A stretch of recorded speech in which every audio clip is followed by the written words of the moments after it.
What if I told you that the bottle of pills in your bathroom medicine cabinet, the one you use for a simple headache, could be altering your ability to feel fear and even pushing you to make decisions that could cost you your life? Today, you're going to discover the hidden psychology behind the most disturbing phenomenon to cross social media, the so-called Paracetamol challenge. We won't just talk about a pill. We're going to dissect the teenage mind, that almost biological need to fit in, and how a simple painkiller became a symbol of an epidemic of silent desperation.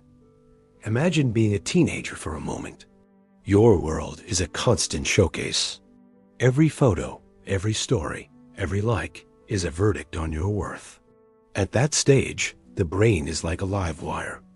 The prefrontal cortex, that part in charge of logic and putting the brakes on impulses, is still under construction.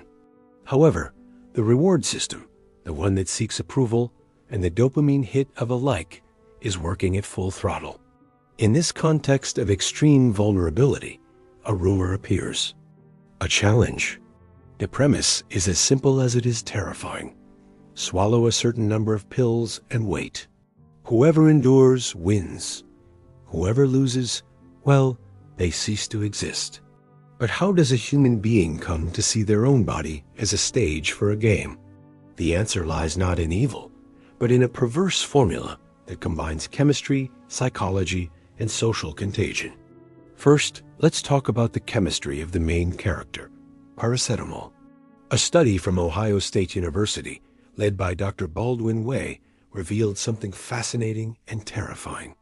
People who consumed paracetamol not only relieved their physical pain, but they also began to perceive the world as less risky. In the experiment, facing a balloon, they had to inflate to earn money. Those who had taken the medication inflated and popped more balloons.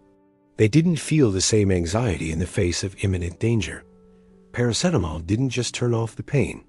It also silenced the internal alarms that protect us. Now, connect this with the mind of a 15-year-old. Their brain already naturally minimizes risk. It's the age of "it won't happen to me." If you add to this distorted perception a chemical compound that further nullifies the fear of consequences, you have the perfect breeding ground for tragedy. The paracetamol challenge isn't just an act of imitation. The very tool used for the challenge, the pill, could be altering their perception of danger in real time, making them feel invincible at the very moment they are most fragile.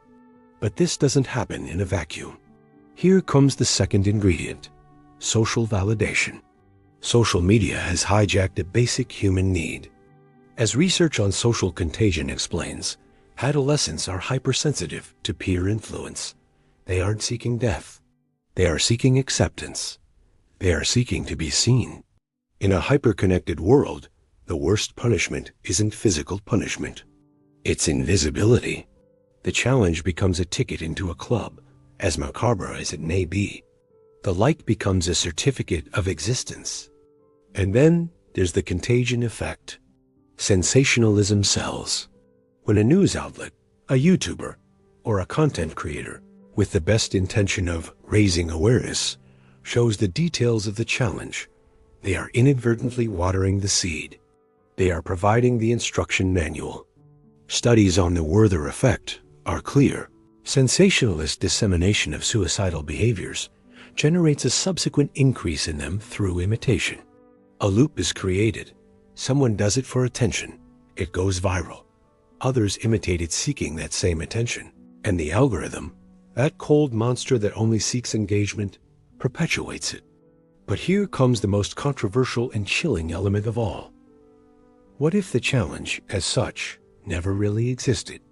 According to in-depth research by Vice, the paracetamol challenge is a media fallacy.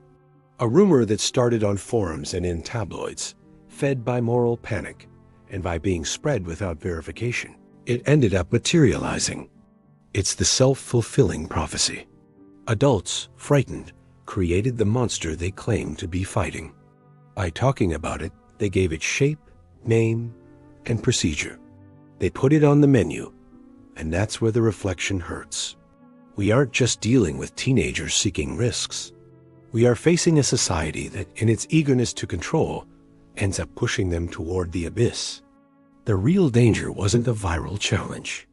It was the social validation that we as a society denied them. It was the lack of tools to manage emotional pain with something other than a painkiller. Paracetamol relieves a headache, but it doesn't heal the wound of feeling invisible. This phenomenon lays our generation bare. It shows us that we have created an ecosystem where it is easier to swallow 20 pills to be someone for a minute than to build a solid identity for a lifetime.